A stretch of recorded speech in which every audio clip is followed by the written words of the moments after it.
I'm with you, Andrew. I think you summed it up nicely. At the end of the day, we've got to have the best scrum available. So it's nice that you're free range. It's nice that you're ball carrier. It's nice that you get the breakdowns and do the clean outs. But there's no point if we're going to get penalised every time we go to a scrum or we get monstered. So who is the best scrummager from a lock point of view alongside of Fabian Holland? And let's pick that player. And as you're right, I'm pretty sure Jason Ryan and those guys that have a pretty good understanding. There'll be a lot of that sort of weight measuring that does go on, that pressure testing. And I'm sure they've got every device in the world to measure that. So yeah, let's just get the best scrummaging unit together in terms of cohesion and power through those 8 bodies. And then, and if that means that we maybe lose a little bit of free range, well, then that's just got to be picked up, maybe change up your loose forward trio to negate that one a little bit. But we just can't afford to go backwards like we did in that first half. We'll just get blown off the park.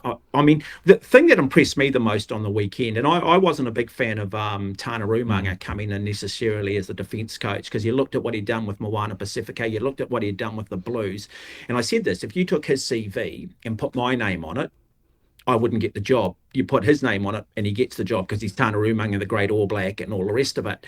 But in fairness, that goal line defence was the best I have seen from an All Black team. It was simply superb. So well done to Tana, well done to the defensive unit as well. But we've got to back it up again.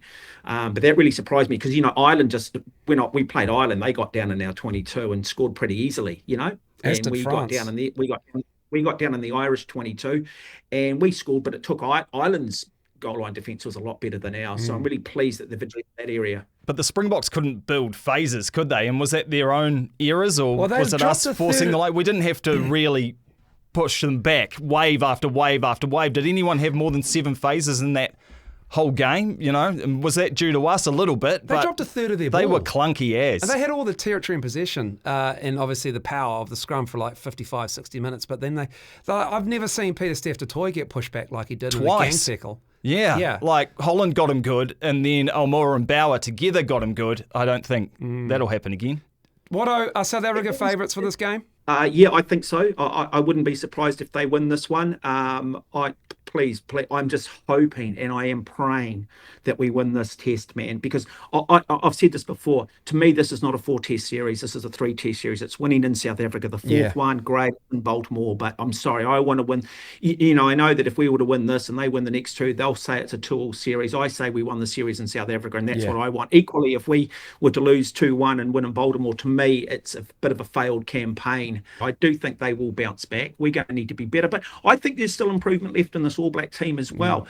But, the pressure for the first time in a long time is on the South Africans. When was the last time they've been put under real pressure in terms of what's at stake here, the jeopardy? Yes, Australia tipped them up last year, but it's not the greatest rivalry tour. It's not the All Blacks. And so how do they deal with the pressure? And we've already seen it with the naming of the South African team that Rassie has suddenly changed the way that he's doing things. That, to me, is just waving the white flag just a little bit. I'd like to bring up a player who you haven't been impressed with, Watto, and it's been hard to get you over the line, but surely you must be impressed now with Jordie Barrett and the way he plays the game. His skill across the board in defence and attack and in leadership. He's a total player. I think he's established himself as probably the best 12 in international rugby at the moment. Has he won you over as part of the Barrett clan? Yeah, no, look, he has. Look, I was never anti-Jordie. I just wanted to see maybe at times we had a midfield combination that was what wasn't working. We were always looking at the centre. And sometimes you got to look at the second 5'8" and go, well, is the centre not firing because the second 5'8's not doing his job? And I thought to myself, well, look, he started at fullback. He's played on the wing. He's another hybrid that's been suddenly used at second 5'8". And I'm not a big fan of hybrids. But I think in Quintu Paia, equally the same. I wasn't necessarily a fan of Quintu Paia being at centre. I felt, well, you're a second 5'8", And I did a lot of work in the last few years with Justin Marshall, and Justin sort of said, look, it would be nice to show South Africa and the opposition just something different at second 5'8". And Justin was a believer in showing the opposition something. So when they're looking at us, they're seeing something different on attack. But you're 100% right. I mean, this guy has stepped up. He's probably the second name you write down behind Fabian Holland now. And I think that partnership that he's building with Quintu Paia, really exciting. I think Quintu Paia is just such an incredibly intelligent footballer, man. There is a Ben Smith in regards to his rugby intellect about him, and yet I think he has probably even a slightly higher skill set than Ben Smith. Very fast feet. Reminds me a little bit of a Roger Tuivasa-Sheck. And that 50-22 was just heads-up rugby at its best, beautiful. wasn't it? It was just fantastic. Everyone in the back line had a moment of brilliance, didn't it? Josh Morby started the game a bit dicey, got ran over by Andre Esterhazen, missed a few one-on-one tackles, but he bounced back nicely. Will Jordan showed his absolute class, and 9 and 10. Ruben Love's not having to do anything. Isn't that the brilliance? He can just go about his game, do it quietly. Roygaard and Jordie Barrett run things with Will Jordan also on the wing chiming in, and Ruben Love is just able to just cruise through the start of his Test career, which is pretty tough to say for an All Blacks team, but when they're surrounded by the quality. Lima Sopoaga, he had to debut, didn't he, for the All Blacks in Johannesburg? Yes, absolutely, and did a good job as well. So this graveyard that it's supposed to be isn't really a graveyard at Ellis Park, but on we go to Cape Town.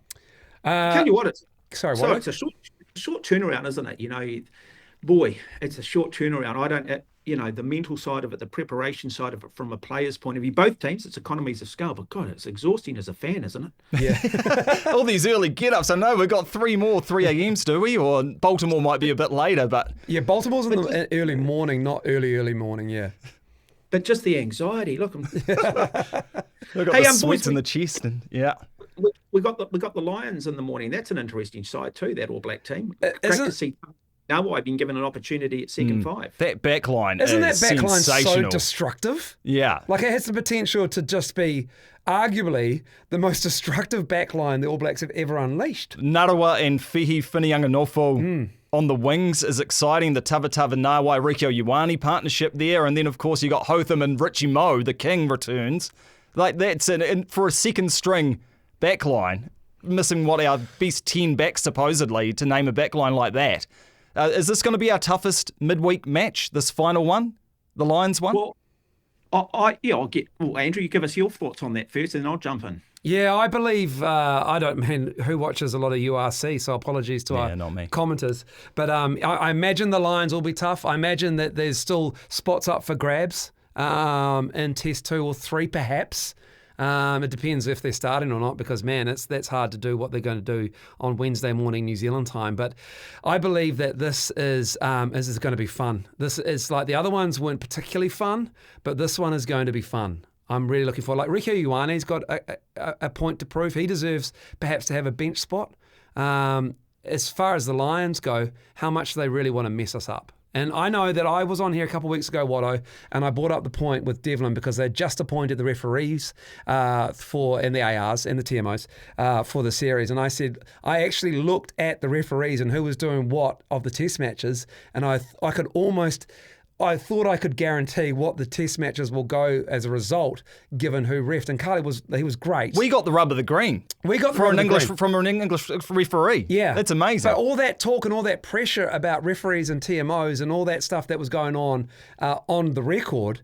That plays an absolute factor as the way that the referees in World Rugby and TMOs will actually officiate a game, I believe. Yeah, look, I thought Matthew Carley was excellent, to be honest. And I thought the way overall the TMO, a lot of talk in South Africa regarding the high tackle from Artie Severe, but all it did is he jolted the shoulder, which caused the head to snap back. No different than if you have a car crash, you get that whiplash. There was nothing, no contact to the head. It was We've just seen that penalised in the past, Watto. It seemed like a bit of a different way of seeing it. Well, yeah, but it was the smart way of seeing it. I mean, but also just watch that stuff at full speed. Stop slowing everything down in slow-mo. We have that chat every week. Got Yashvili, Amish Yashvili this week, haven't we? The Georgian. And look, to be fair, in the midweek game we had him, I actually thought he was very good too.